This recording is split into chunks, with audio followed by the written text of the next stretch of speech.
Good morning, everyone, and welcome to the Visibility Show. I'm your host, Melissa Groom, and I'm here today with my very special guest, Maria Paterakis. Hello, Maria. Hello, Melissa. Hi, everyone out there who's watching.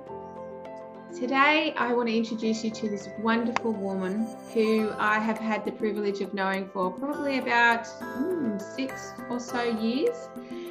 She's an incredible mother, a beautiful friend, someone who's got such a big heart that wants to be of service to the world, and she's lots of fun. So I can't wait to get into today's interview, but I'm just going to read a little bit about Maria. Maria is a future-proofing counsellor and mentor, bringing together over 25 years experience in psychology with postgraduate qualifications, government, the community sector, politics and policy. In 2016, she embarked on her entrepreneurship journey. As a mother of 2 young children, she has carved a career for herself to suit her and her young family, as well as supporting her husband's career. Maria sees the world in a unique way and has created a system for future-proofing for life. Walking her talk, Maria has started a second business, Creative Biz Hub, with her sister and business partner, Andiope Adams. They bring together their unique skills of marketing and psychology to do marketing in a different way. Maria loves supporting individuals and businesses to reimagine their life systems through resilience, purpose, and endless potential. Yay! So, Beautiful introduction, Melissa.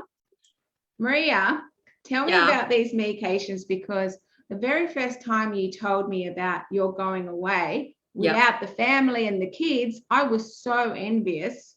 and I've been doing it now for 7 years. Yeah, 7 years, because it started at the start of 2014. I went on my first medication at the start of the year. Yes. Well, they started because my husband, bless him, said to me, "You're looking a bit tired and a little bit overwhelmed. I think it's time you went away by yourself and had a rest." I love your husband. I know, he's great, isn't he? And that was at the end of 2013. And then he followed it up with, "How about I send you to Bali?" What? I know. And you would What's be going, his phone number? Right. So we lived in Darwin at the time. So Bali was closer than any of the big cities in Australia. But it was also that time, that September, November, December time, where it was really humid and yuck. And the first thing that came to my mind was, I want to go to Bali, is no way, I can't do that. Yes. How old were the kids then? Well, Ariadne was only 2.5 or so. Wow. Maybe, was it 2014? Yeah, yes, she was 2. Wow. So for me, it was like, oh my God. And it wasn't normal stuff that goes through a person's head, or maybe it is for women. I can't do that. He won't brush her hair and he'll put her in mismatched clothes. Well, what about staying up all night and eating junk food and lots of sugar? Well, at two, how bad could it be? And so I was like, and even though I had my family living, like my sister next door and my mum and dad not far away, it was all the other stuff as well. It was like, I'd be overseas, and what if something happened? And what will people think of me? They'll think I'm selfish. What kind of mother am I leaving my child? What if something happens to her? Every objection you can imagine under the sun to say no. Absolutely. But there was also something in me going, I really, really need this. Yes. Right? And there was 2 things that brought me over the line to say, yes, I will go. And there's sections to this, so give me a sec. The first part was that year we started a Maria Day. Well, he called it a Mummy Day, but I called it a Maria Day. So part of the story is that my husband was drive in, drive out, so he'd be gone for a week and home for a week. So when he was home, he would take her out for the day and I'd get a day to myself. Wow. And the reason we'd started that was not only to give me a break, but I remembered something I vowed to myself the instigator of this, something I'd seen on Oprah. along before children, before him, before, married life. It was fathers who felt like they'd missed out on their parenting. Mm-hmm. That the wife or the mother would control the parenting and how it was done and how it was styled, and they had no kind of way of developing their own parenting style with their children, their own relationship with their children separate from their mother. And I had vowed to never do that.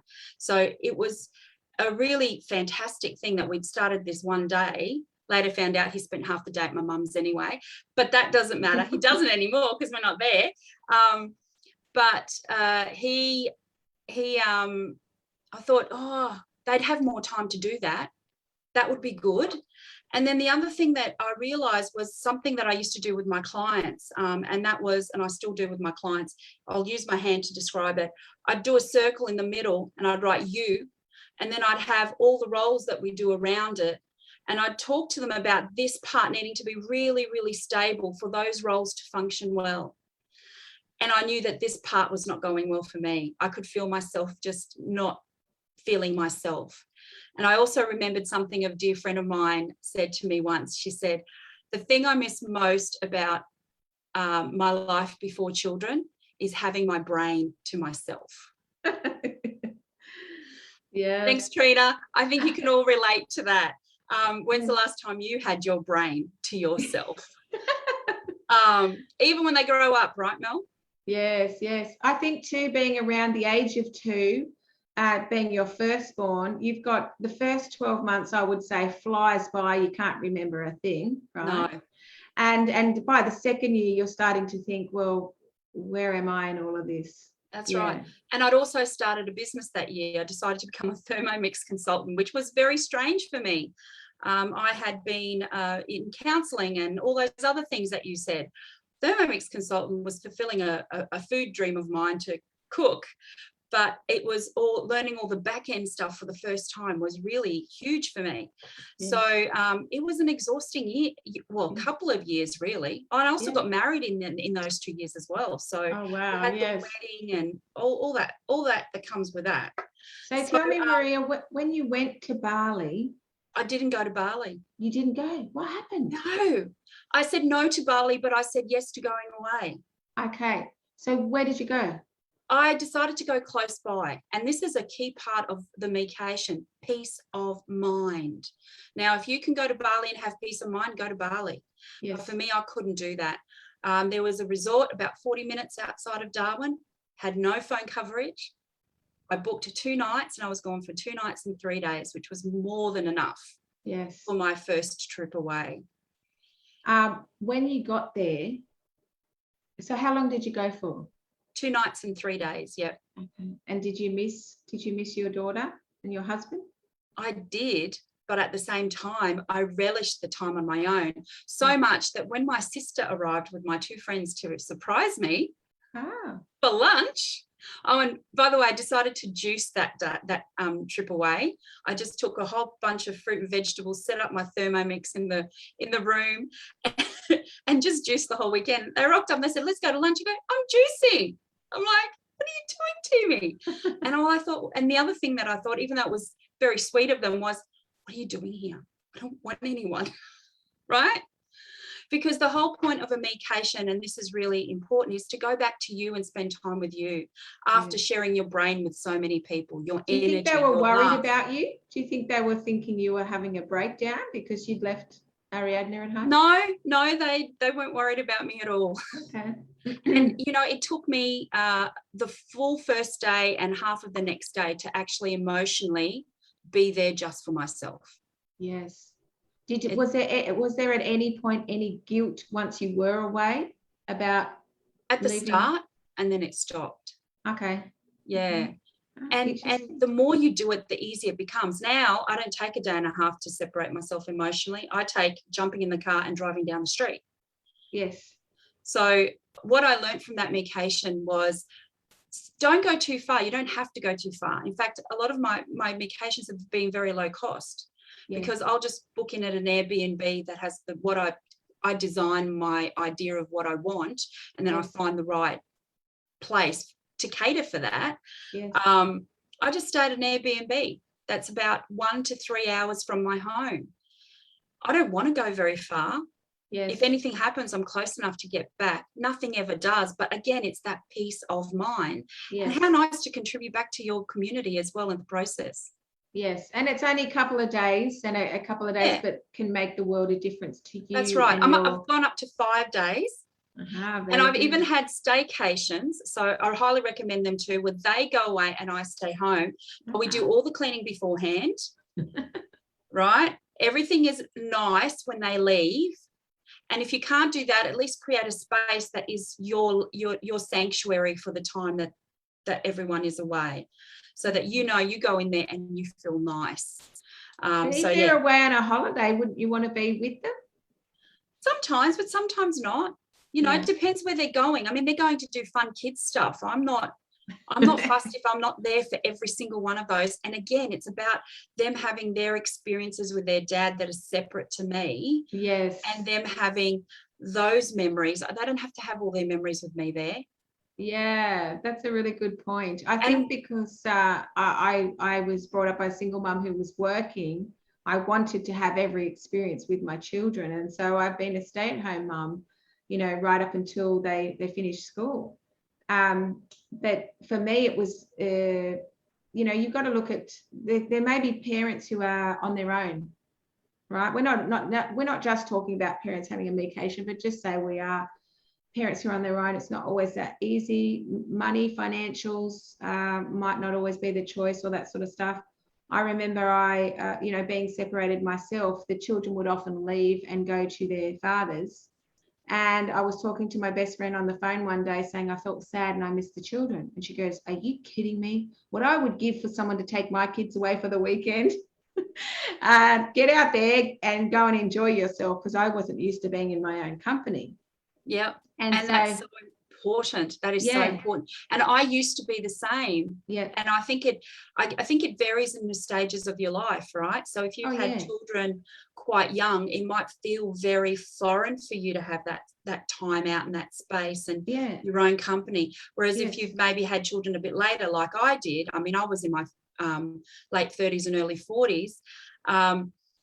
I remembered what it was like to have that space. I used to create that space. I even went through a phase, because I'm such an extrovert, I found it hard to spend time in my own company.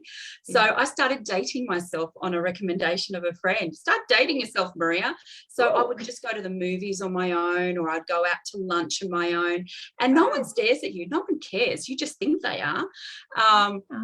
And dating yourself, I love that. Yeah, date yourself and get to and that's the start of getting to spend time with you and being in your own company and liking. That would be a great book, Maria. Oh, thanks, honey. Well, mate, it's part of this stake with the medication stuff in it anyway, because you have to learn to go back to you and love yourself. I love that. That's it. So, I'm putting a date night in for myself, or a date time. And I guess it's like they say, self-love, self-care, go and have a bath, or a massage, or something nice for yourself. So, well, I see things as this is something bigger, really. Yes. That is that you are the heart of your life system. Yes. And if you future-proof yourself, you future-proof your life. Yes. I love that. Yes. And you are such a miracle. And I don't think people understand what a miracle they are. Because there is a 1 in 400 quadrillion chance that you even exist. Yes. Right? Mm-hmm. So if there's 1 in a 400 quadrillion chance that you even exist, and that you were born, and that's a miracle, then it's our responsibility to have a miracle of life. Absolutely. Of a life, right? Yes. I mean, when I was a single mum, Maria, I found it difficult to leave my children. They've got 3 of them with special needs. You had special situations with there special were medications, Absolutely. injections, specialist appointments. I could leave them with their father. All my family and friends were 1,000 kilometres away. So even friends were hesitant to take my daughter on, being anaphylactic. And I remember one time I got asked to go and speak in Bali in 2016. And I said to myself, how could I leave my how could I leave my children in the country and go overseas? Same thing that you said. And anyway, I made the decision. They stayed with their father, and I actually went for 16 days. Wow. And can I share something? They're all older now, and I'm sure that they'd have a laugh if they heard me say this. I didn't miss them. And that's great. And every day I'm like, I'm a bad mother because I don't want to you're go. not. No, I didn't want to go home because I'm like, no, you're not a bad mother. What that says is that your battery, your life source was so low. Yes. That you needed to replenish yourself. Yes. In order to come back with energy, with fortitude, with everything that's needed to live the lives that we lead. Mind you, I have to share, because I went over there for a 5-day event where I was speaking, but the children were still calling me on FaceTime daily. Mom, Nicholas is doing this to me. Mom, Grace is doing that. And I'm like, oh, hi, I miss you. Or, you know, I thought you'd ring to say you miss me, but they were just still wanting to. So I think that's part of the reason why I was like. So if I can share with you the 5 I's to creating your vacation, yes. if that's okay. Yes. The first one is to say I can. Yeah. And to deal with those objections, right? Because there's always a way around them. Even if you are a single mum and can't take your kids have to be with you all the time. You can have home staycations, but you can organize them in a really, if you say I can, you will find a way, right? Yes. And I found that after I got back from that first vacation and I said to my husband, I have to do this annually, and he went, let's do it. The universe has opened up and has created scenarios because it is in our sphere of things that have to happen every year. Yeah. So I've had 2 this year. I've had 2 staycations. They've gone away. I've stayed home. And they've been wonderful, right? Yeah. So, and I don't use them as an opportunity to clean the house. All right. You can decide to do targeted things. You might decide as part of your own well-being that you want to clear out all your wardrobes. Yes. That's a cleansing thing. That cleansing is a good thing. I wouldn't say don't do that in a staycation, but don't clean the house. Sometimes you might just want to sleep in, read a book, watch a movie marathon. Exactly. Take away, have some wine, whatever. So what are the other? The second I is I design. It's design the kind of vacation that you want. No, sorry, I vision. Sorry, the second one is I vision. To start visualizing what the experience will be, how you want to feel when you get back, how you want to replenish yourself, what kinds of things do you need? Do you need to be with nature? Do you need to be at the beach? Do you need to be in the mountains? Where do you need to be? What kind of dreaming already? You can feel it. What kind of experiences do you want to have? Then the third one is I design, and that's when you design your vacation, where you're going to go, where you're going to stay, how long for, how much money you're going to spend, what kinds of things do you need to take with you to make it the experience that you want. And then these two kind of go together, but I wanted to separate them because it's important. I get help, right? So in the design, you'll think about who needs to support you through this, right? But a reason I separated I get help is because often we don't want to ask for help. Yes. But you need it if you're going to go. You need help with your kids. You might need help with your business. You might need help from colleagues at work. You might need help from... you might need someone to pick your kids up from school or take them to dance lessons or all those sorts of things. And not everyone has that network, but as you say, so many women just will not ask. Yes. And I must admit, I found it extremely hard to leave my children with anyone. I really did. Yeah. And, you know, if you're a single mum and you're going, I really like one, but I can't go anywhere. And do you have friends where your kids occasionally do sleep over? I mean, is there something that you can do with them? Like, I would say, this is just a suggestion, is you pick your time when you're going to go, and then you set it up. And you go, okay, from 9 when they're at school, you might say I'm doing four days. From 9 when they're at school till 3 when I pick them up, I'm completely spending on myself. getting Yes. massages, treating myself well, sleeping, watching a movie I've been dying to see, journaling, meditating, doing whatever I want. Or And even then- starting with one day, Maria, because That's right. Even the time that I remember thinking, when the kids go to school, I'm going to have all this time on my hands. And as we know, as mothers, you drop the kids at school, and before you know it, 3 o'clock's come because you've done all the chores and you're exhausted by the time you come and pick them up. You've had no time to yourself. So even if you had the day where you said, actually not going to do a lot of the things that I normally do, it's okay. It's okay. Okay. It's fine. Okay. But if you did that on a Friday and you organised a sleepover on a Saturday or for the Friday night, and if they wanted to another night, you've just had a 3-day vacation. Yeah. Right? Mm-hmm. So it's possible, and then you might do the same for them. Yes. So it's about becoming creative, you know, putting yourself out there as it becoming possible, and then finding the way. Yes. And Yes. the vision is really important for that. The vision is very important. As we know, when you vision things, when you feel into things and you feel them like they're happening and they will happen, then they're more likely to happen than if you just put up a wall and say, I just can't do that. Yeah. Yes. And I think for anyone listening to, if they feel that they can't do that for whatever reason, because there'd be a number of reasons and objections that would come into their mind, the right question is to ask, how can I? How can I? And that's how I asked about going to Bali. How can I? And then just all the things fell into place. Absolutely. Absolutely. And then the fifth one is really important. I pack and go. Right? Yeah.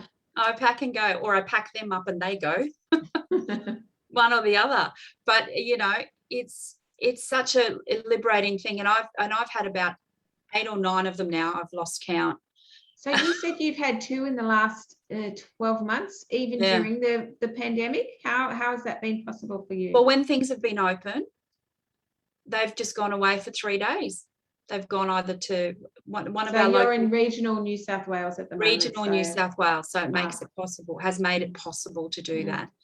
But you know, for people who are watching here who've just gone through massive lockdowns in parts of New South Wales and definitely in Victoria, and my heart has been going out to you, and I've been thinking about all these incredible people who have been indoors for so long, and who may want to just find themselves again after losing themselves for a while here, especially the women who've been homeschooling. I know there's men out there too, but homeschooling for really large periods of time. A friend of mine told me a story about someone who lives a couple of doors down from her, homeschooling 4 kids for most of the year. And every now and then she'd just run out into the streets and just run up and down and scream. Oh, look, I've told I can't my blame partner, her. You know, my heart goes out to her. What to have to, you know, we homeschooled for 5 weeks here, and my son was not interested in learning from me at all. Yeah. Now, if I had you're to not a teacher, you're mummy. I'm a mum. That's right. So, you know, if you've got one of those kind of kids at home and you're dealing with all of that, it's very, very hard. And yes, I just like deep breath and sending love to you for having gone through everything you've been going through. Absolutely. Mothers with children with ADHD, that was me. You know, when kids are climbing the walls, my heart goes out to them as well. And I think all of us need a holiday. I hope that, you know, everyone can manage a vacation at some stage, but the planning and the vision, I think, is the most important place they need to start, because if you can create it in your mind first, then you will create it in your reality. We know that. But all the people that are struggling right now, just hold on to those dreams and keep dreaming, because it'll come true one day. Yeah. And you can start visioning and dealing with your objections and thinking forward for in 6 months' time. It doesn't have to be today. It may start off with taking yourself to lunch on a date. Absolutely. And if that's where it starts, then yeah. Or if money's short, make up a picnic and take it to the park or the beach and do that. Yeah, absolutely. Mel, I believe that future-proofing people is one of the most important and needed things for this decade. Absolutely. Because if we have future-proof people, we can future-proof our world. right? Yes, and the mothers are so important in the family unit for our health and mental well-being for our children as well. It starts with you. As much as you would like to say, oh, I'd like to just have no responsibility for that whatsoever on some days. That's what medications are for. Yes. Right? They give you those a couple of days a year where you can just breathe and have none of that responsibility.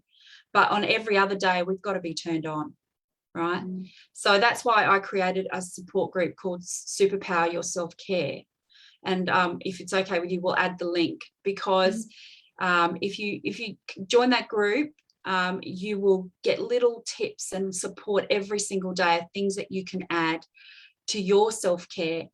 One of the things that is really important is you can't wait for medications to take care of yourself. You have to be doing it every single day. Yes. So they support you. They're part of your self-care system, but they aren't all your self-care system. No, but it's definitely, we all need something to look forward to, don't we? Oh, absolutely. Yeah. And I have to say, I look forward to them every year. And when the opportunity comes up, I say yes every single time now without hesitation. It might not be the timing, and things might need to get moved. And sometimes with all the things that we've gone through in the last 18 months, I had one a month later than I wanted it. But, you know, it's okay. It's about the intention that it will happen. Yes. And do the kids that you've got 2 kids now, are they aware of why you're going away? Do they understand, or is it just mum's going away for? Oh no, they understand, because they were doing stuff at school about how you've got to fill your bucket. Oh, great. Yeah, so I said to them, you know how you've got to fill your bucket? Well, mummy's going away to fill her bucket. And so when I come back, I get to be happier and a better mum and have more patience, and I'm more here for you. So it's really important that mum gets time away. I love that. That's excellent.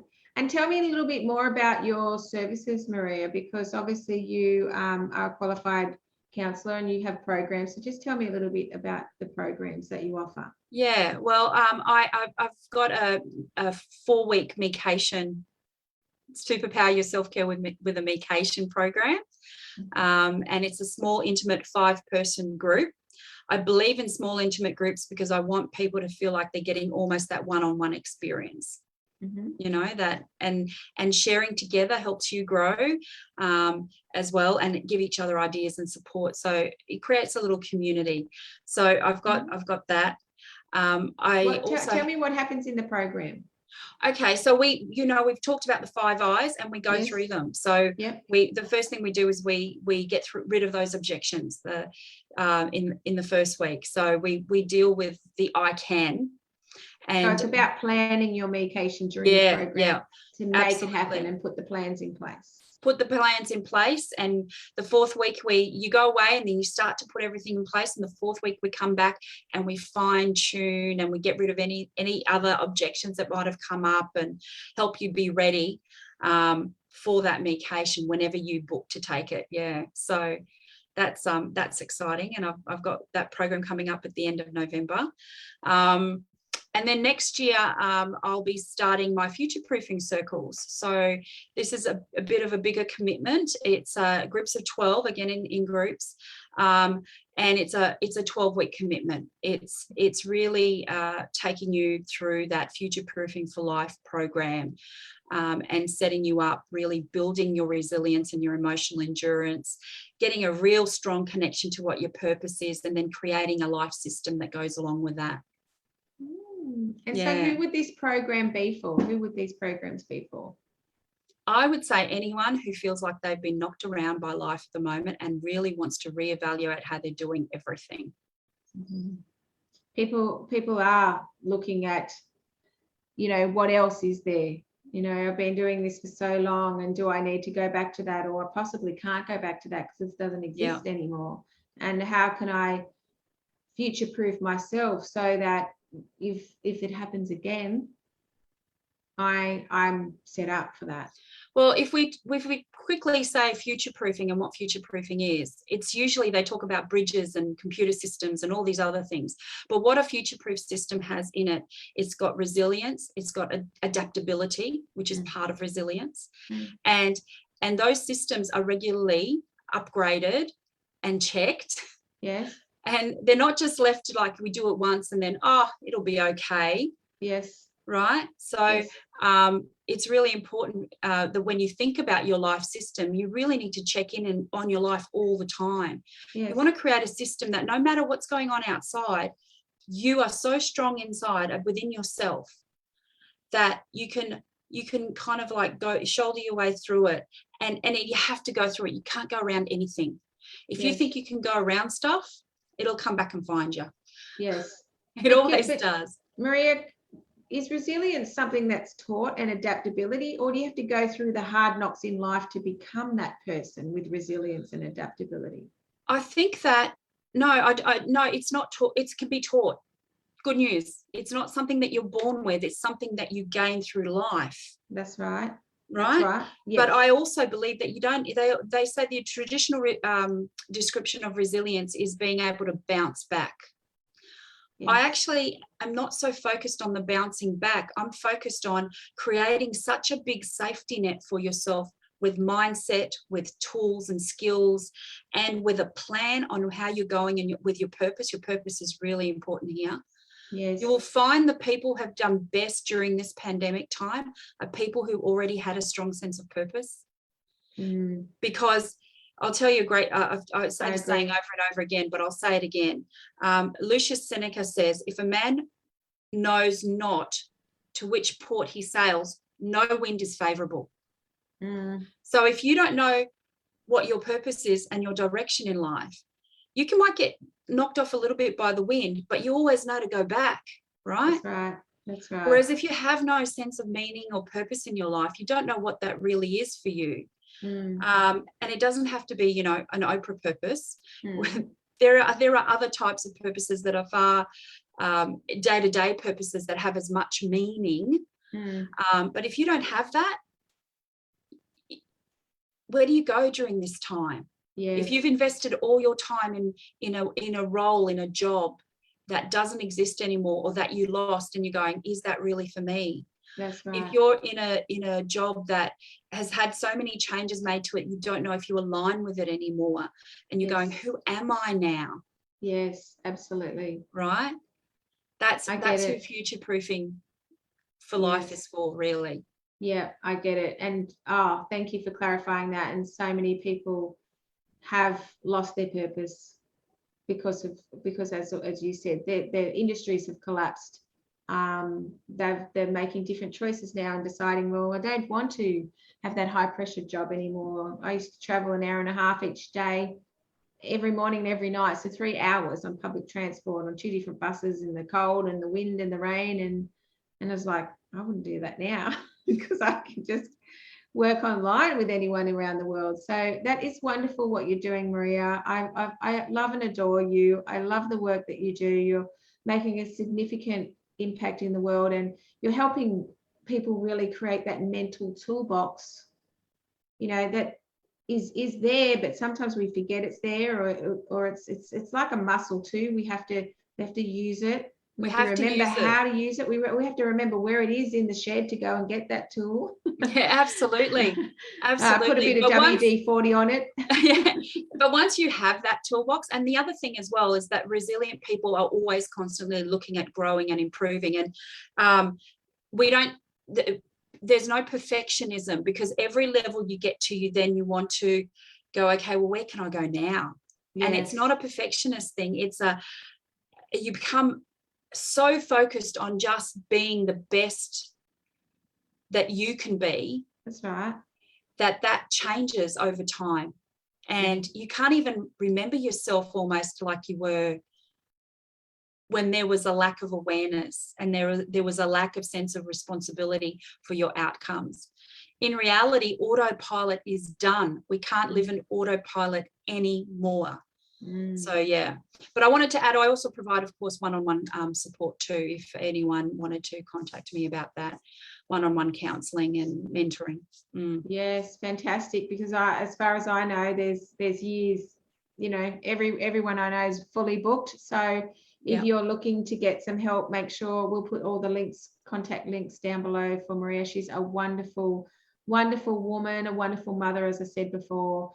It's got all the tools, life experiences and lessons, and helped many, many people get their life back on track, find their purpose again, and become that, you know, future proofing. I think that gives you just a sense of being and knowing that whatever life throws at me, I can handle it. And that it gives you that inner strength to just, you know, go about your days with confidence and, you know, peace of mind, like you said. Yeah, and there's a knowing, but the other really important thing, and I will say, and this is a big part of what we were talking about before, is resilient people have a strong network of people they know they can rely on, and they feel supported by that too.